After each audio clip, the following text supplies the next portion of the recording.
Good morning, everyone, and welcome to our Study Abroad 101 session. My name is Ana Arellano, and I'm the coordinator here at the IEO for our Global Internship Program. So thank you all for joining us today. We're kicking off our Global Learning Opportunities Week. Today's session is really to give you a general feel about what Study Abroad is at UCLA. We do have many session-specific sessions throughout this week. So that includes major-specific, location-specific, term, more about finances. So I strongly encourage you to check those out. We have a lot of great sessions happening this week. So like I mentioned, this is meant to be just a very general overview. So with that, we will begin speaking about a little bit about us, who we are, and how you can connect with us as a UCLA student. We'll speak more about the type of experience and program types that we do offer, more about funding and cost for study abroad, as well as how and when to apply. So a little bit about us. We are the one-stop shop for study abroad. If you have any questions about going abroad, if you are considering if there's a program that you have already applied to, we are that person to connect to.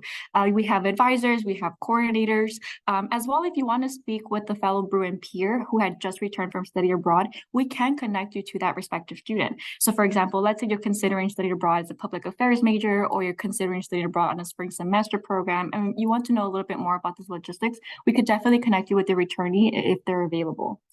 You're welcome to connect with us via drop-in advising or one-on-one appointments. We offer drop-in advising virtually Monday, Tuesday, and Friday, but we also offer in-person drop-ins Monday to Thursday. If you'd like to know a little bit more about a program, just get more specifics, or have just that general one-on-one conversation with an advisor, you can schedule an appointment, and that would be sending us an email through info@ieo.ucla.edu. So many ways to connect with us, and we hope you are able to just kind of chit-chat and see what kind of program would be best for you. We're here to help. So now let's speak about the types of experience and program types that we offer. All in all, we offer over 200 programs, and that's in over 45 countries. So that's a little bit overwhelming. So I'm here to help you break this down and see the types of different programs that we offer and see what kind of may be the best for you. So we'll start with speaking about the types of experiences that you can have on the study abroad programs that we offer.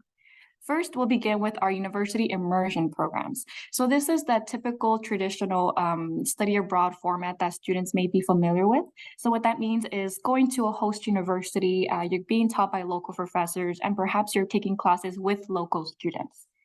We offer UCLA faculty-led programs where you are studying on the go with UCLA professors.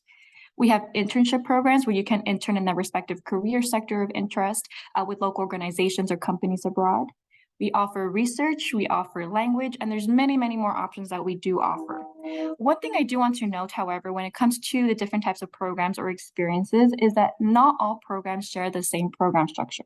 Let's say you have a fellow Bruin peer that participated on a Spain program that you're considering this year. Chances are that logistics could change. And even then, let's say you have two friends who are considering all Spain programs, but they're all different Spain programs. The way meals are offered, the way the living setup is situation, it differs. The way the costs it's formulated, that could differ as well. And there's a lot of factors that go into each individual program, which makes not all program structures the same. So just something to do keep in mind when you are looking into programs and seeing the different in units, difference in the locations, different in courses, just not all are set up the same. So now let's dive into the IEO programs that we offer. So the first one we'll begin with is the UCLA Travel Study. We have UCLA Global Internship Program, also known as GIP. And we have the UC Education Abroad Program, also known as UCEAP. So we'll begin with diving into UCLA Travel Study.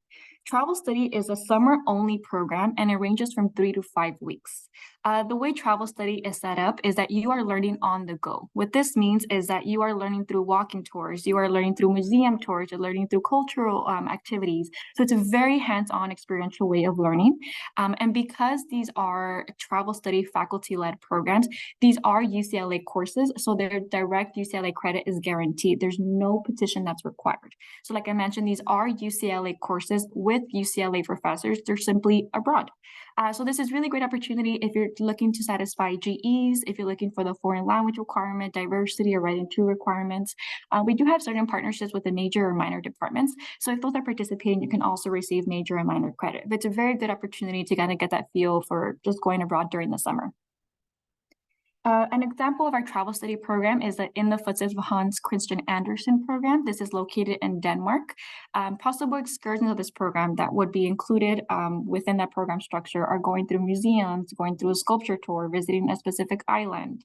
For travel study, the really good thing about travel study is that what you see is what you get. So for example, on this Denmark program, you would be receiving direct credit for Scandinavian 50W for 5 units and Scandinavian C 180 for 4 units, so a total of 9 units. We want to make sure that students are well aware of what it is that they're receiving credit for. So like I mentioned, what you see is what you get on travel study. In this program specifically, if you are part of the School of Life and Sciences, Music and Public Affairs, you can receive direct credit for diversity. You can also satisfy the Writing 2, Literary and Cultural Analysis course. A really, really good opportunity. Next, we have our UCLA Global Internship Program. This is also a summer-only program. For the Global Internship Program, you will be abroad interning for 8 weeks, and you will be taking concurrently a 10-week online course. That online course will be your internship mandatory course. You will be interning with local organizations and companies, and this is really based on your academic, your career goals, and also the type of experience that you have. So the internship is really catered towards you and what you're seeking out of this experience. This is a non-paid internship, so you're receiving direct UCLA credit only. The Global Internship Program is really good for students who are looking to have hands-on work in their respective career field of interest. So for example, if you're a mechanical engineering student, want to know a little bit more about what type of careers or just opportunities, roles, projects are within that field, a really good opportunity to kind of get your feet in the water.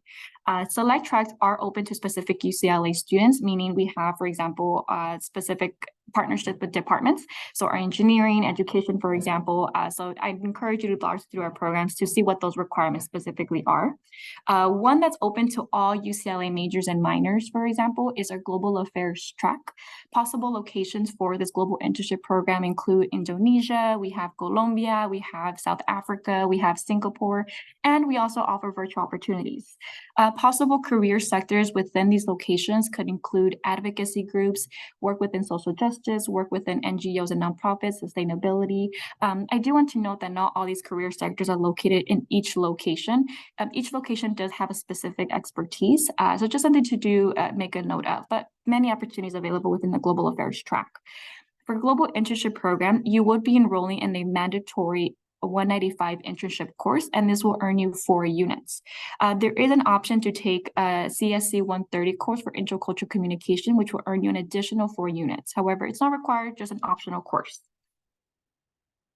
Finally, we have our UC Education Abroad program, otherwise known as UCEAP.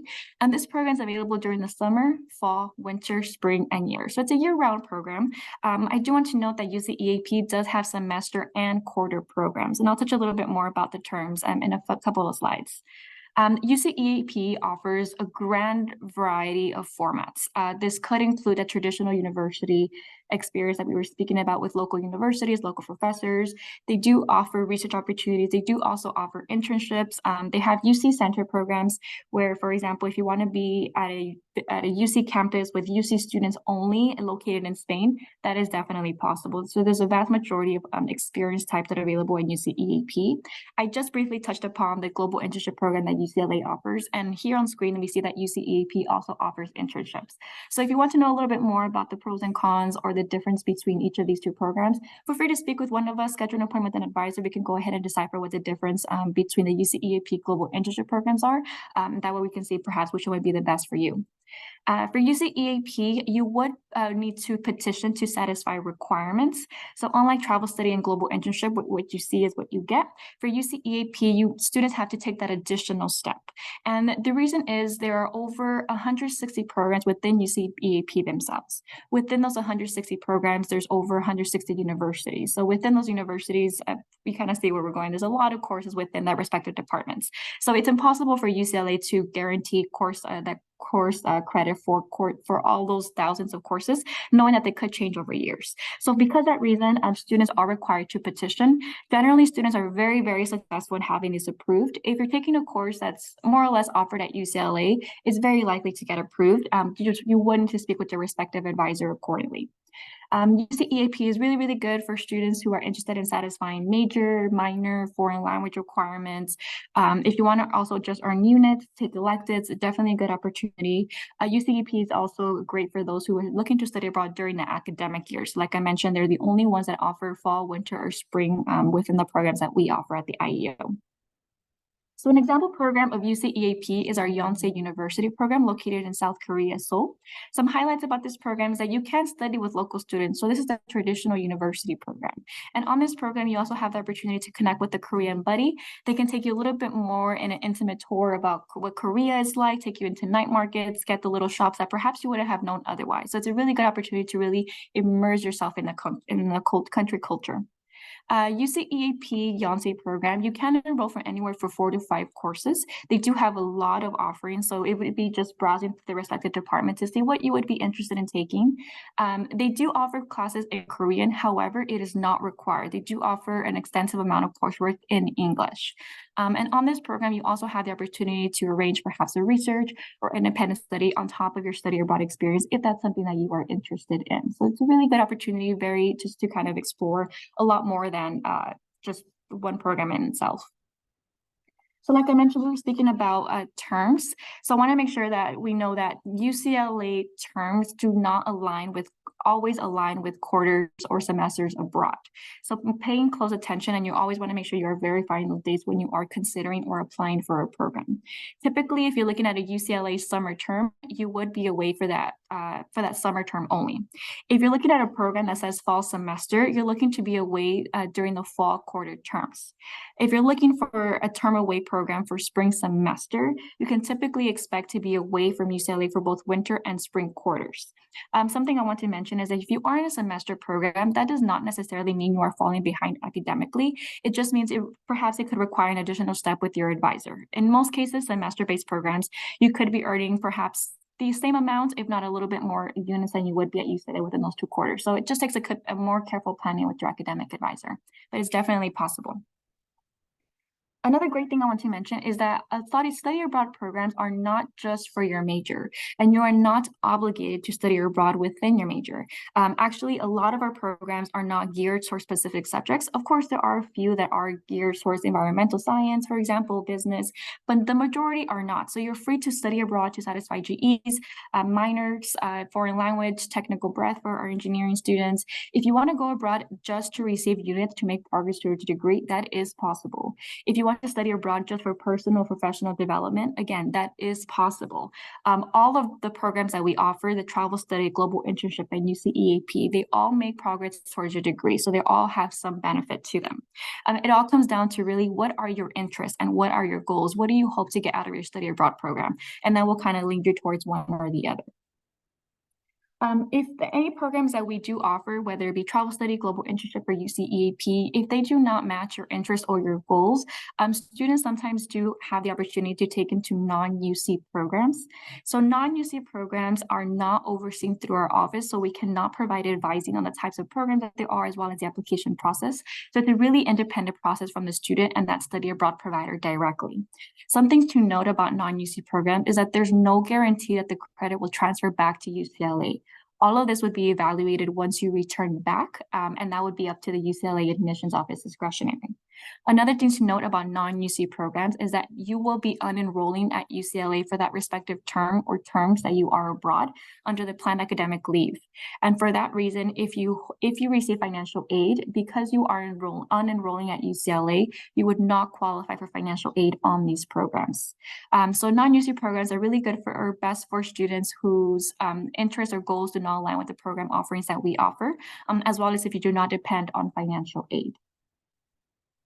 I've been mentioning the terms transferring and satisfying. However, I want to note that they are not interchangeable terms. So all the UC programs that we discussed, so once again, travel study, global internship, and UCEAP, we guarantee you the transfer of credits to UCLA. All of that is automatic, whether it be the lower division, upper division, everything's guaranteed. For non-UC programs, there is no guarantee that would transfer over. When it comes to satisfying requirements, the transferring of coursework is automatic. However, satisfying requirements when it comes to UCEAP programs, for example, that's when the petition and conversation needs to happen with your academic department. If you're seeking and satisfying major or minor requirements, you would speak with your major or minor advisor. If you're seeking GEs, foreign language, diversity, writing, you would speak with your primary advising unit. So for example, if you're part of AAP or honors, you would speak with that respective advisor accordingly. I want to provide just a very quick summary about the types of credits that's guaranteed through our respective programs. So UCLA Travel Study, UCLA Global Internship, and UCEAP, we all guarantee you the transfer of credits. Non-UC programs, not guaranteed. For UCLA Travel Study and UCLA Global Internship, you do not need to petition. Everything is a guaranteed of satisfying of requirements. For UCEAP, a petition is required, but like I mentioned, historically, students are very successful in having these approved. Non-UC, if and when they are approved by the UCLA Admissions Office for transfer credit, you would then begin a petition process if you are interested in satisfying requirements. So now let's dive into a little bit about the fundings and the costs. If you are eligible to receive financial aid at UCLA, you can use your financial aid to cover up to the total cost of your study abroad program. So let's say, for example, your total program costs $14,000. Your financial aid package will be totaled up to $14,000. However, how much you decide to accept in aid determines how much you would pay out of pocket. So let's say, for example, out of those $14,000, you receive $7,000 in grants and $7,000 in loans. You do not want to accept your loans, meaning you accept $7,000 in grants only. You would be responsible for paying the remaining $7,000 in loans that you decided not to accept. So just something to do keep in mind that it does cover up to the total cost. How much you will be responsible for pay determines how much you are accepting in that aid. Your financial aid package does include scholarship, grants, and loans. Typically, you do need to be enrolled as a full-time student, and that is about 8 units. So for example, in the global internship program that we mentioned that there's an optional course, and that gives our financial aid students that additional 8 units that they need in order to qualify for financial aid. In order to have your financial aid cover up to the total cost of your program, you will need to complete your FAFSA or the DREAM Act by the priority deadline. There may be an additional form depending on your program. However, just make sure you're always looking into the instructions of that respective program to see if there's an additional requirement that you may need to submit to guarantee that financial aid. We would have financial aid and scholarship sessions this week as well. So I strongly encourage you to browse through those or visit those or read the recordings at a later time. I'm providing just a general overview, but there's a lot of important information that will be discussed during those sessions later this week. Additionally, we also have scholarships available to cover the cost of study abroad. These could be based on need, identity, or merit-based. We have scholarships offered through our office that could range from $1,000 to $5,000. We have program-specific scholarships, for example, UCEAP, Travel Study, or Global Internships. There are federal scholarships such as the Gilman scholarships or diversity abroad scholarships. There's a lot of great opportunities out there. Once again, we'll have sessions directly related to this for more information, but strongly encourage you to apply for scholarships. A lot of the time, scholarships are under applied to, so that gives you actually a very good chance to earn a couple extra money in order to cover the cost if you are applying, which I would encourage you to do so. I want to very quickly just give a quick comparison about what studying abroad during specific terms would look like. One thing I want to mention before we begin this is that when it comes to looking into the total cost of the program, is that there are a lot of factors that we encourage you to consider. So for example, if you're looking into studying abroad in considering 3 different programs, you want to make sure you're looking at how long you will be abroad. You want to be making sure you're looking at the amount of units that you will be receiving. And finally, you also want to be looking at where you're going. The cost of living does differ per country, per city. So that all those influences sum up the total cost of the program.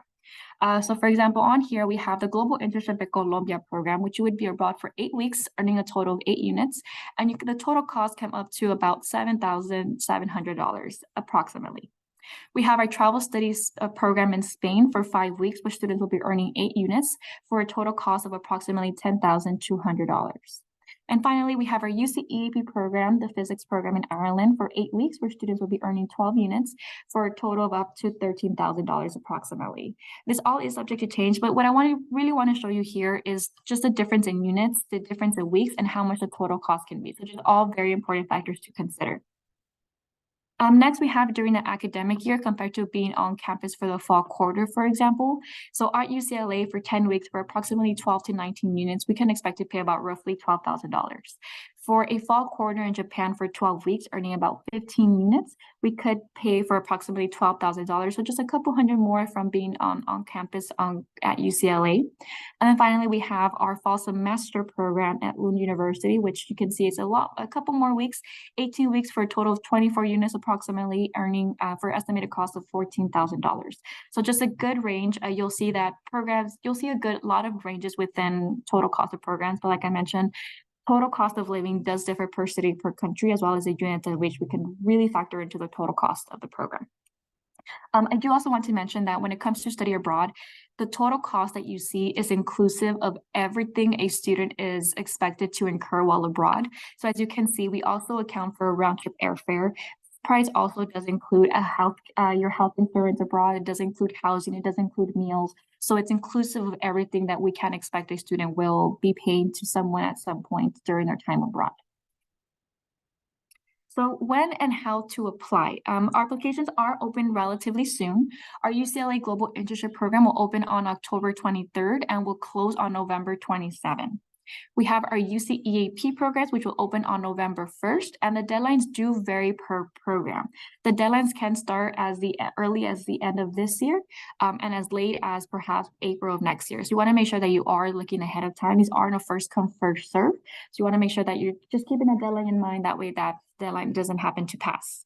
We have our UCLA Travel Study Program, which priority enrollment begins on November 16th, and the official deadline of the program is March 22nd.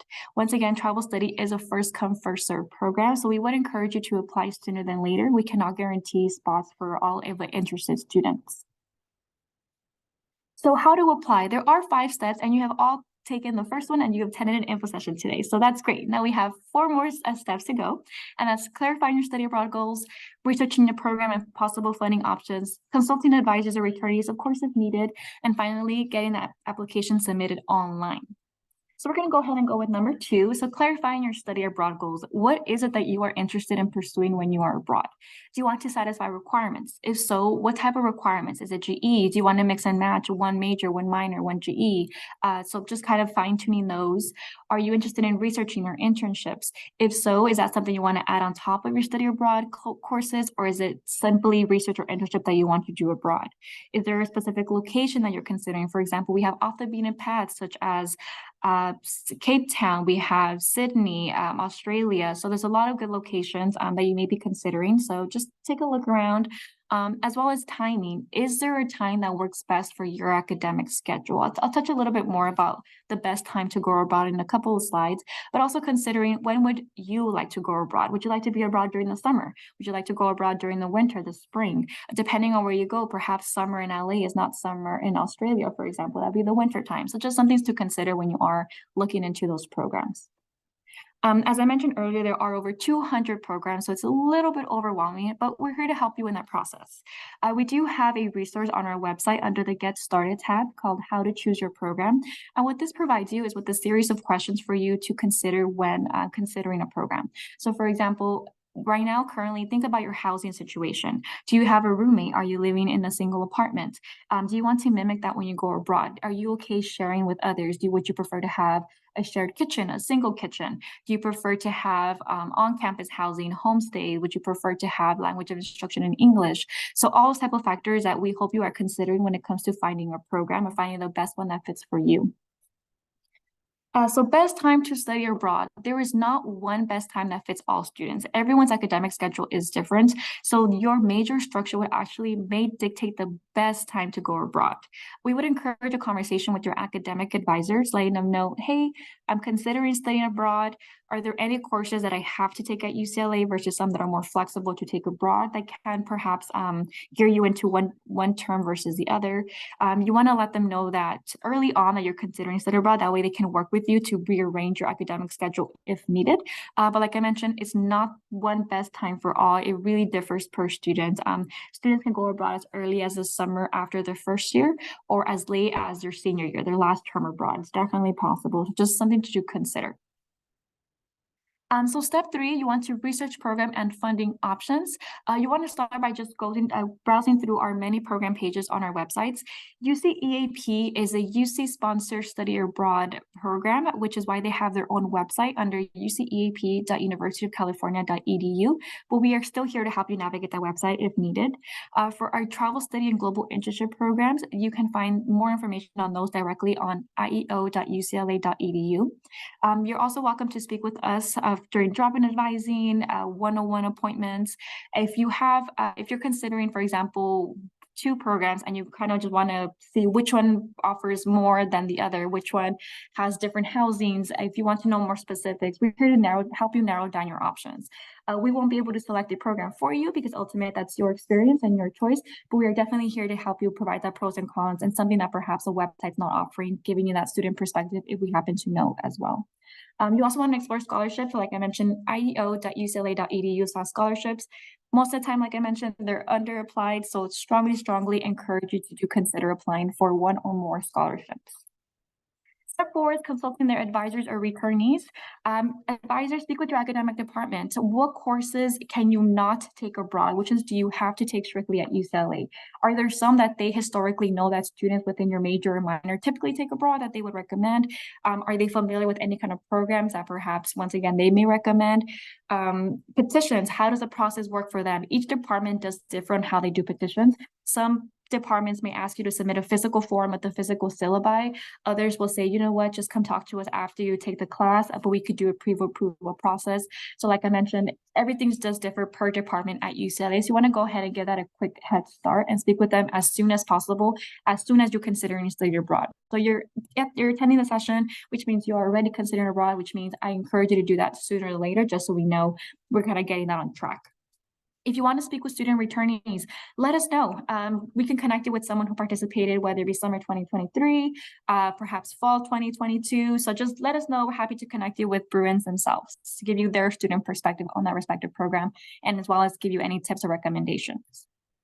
So finally, the last thing you want to do is apply online. Everything is available online. You are welcome to submit your application and not speak to an advisor. We're here to help. However, you're not required to speak with one of us before submitting your application. If you're considering applying to UCEAP, you would apply directly on their website at uceap.universityofcalifornia.edu. For the UCLA Global Internship Program as well as UCLA Travel Study, you would apply directly on our website at ieo.ucla.edu. For UCEAP, the eligibility criteria does differ per program. Typically, this requires a minimum GPA of approximately 2.0 to 3.3. There are some programs that have major restrictions, though very few. There are other programs as well that can have language restrictions, but once again, very few. But typically, it requires good academic standing and having minimum GPA. Some programs, depending on the type of coursework that they offer, do also have class standing requirements, for example, junior class standing. So just something to do keep in mind, but it does vary per program. Unfortunately, I cannot give just a certain eligibility criteria for UCEAP. For UCLA Global Internship Program, you must be an enrolled UCLA undergraduate student. Depending on the academic track, there are select majors. They also require a minimum of 3.0 GPA and having good academic standing as defined by your college or your school. Next, we have our UCLA travel study. Our travel study, anyone with a high school diploma who is 18 years and over would qualify for this program. So you do not need to be an enrolled UCLA student to participate. If you want to participate after graduation, for example, if you have a student, a friend who's attending University of California, Santa Barbara, for example, if they want to participate in travel study and you want to do it together, it's definitely possible. So lastly, I want to provide just some diversity and identity abroad resources. A lot of identities, we strongly encourage you to speak with one of your IEO advisors. There's a lot of questions that we encourage you to consider as well as resources, because all of this can affect the way you experience you have abroad, as well as the location, just the resources that would be available to you there. So we do have some questions for you to consider prior to considering applying or prior to going abroad. So for example, how will it not my identity affect my experience abroad? So for example, if you are a student of color, going to a place where perhaps that ethnicity that you're used to being surrounded by is not very prominent in that country. So just some things to do consider. We do have resources for you. Like I mentioned, if you do want to speak to one of our advisors about identities abroad, please do so. This is a very important factor to consider when you are studying abroad, as it can affect your study abroad experience. So you can visit more at ieo.ucla.edu/diversity. And that wraps up our presentation. Like I mentioned, it was a very general information. I'll go ahead and taking some questions. I'm going to go ahead and stop the recording, but feel free to scan the QR code, join our listserv to stay on top of any kind of study abroad notifications. Follow us on X, follow us on Facebook, follow us on Instagram. And like I mentioned, we offer advising, whether it be in person, virtually, as well as one-on-one appointments. So I'm going to go ahead and stop the recording now, but if you have any questions, feel free to drop them into the Q&A, and I'll go ahead and address those shortly.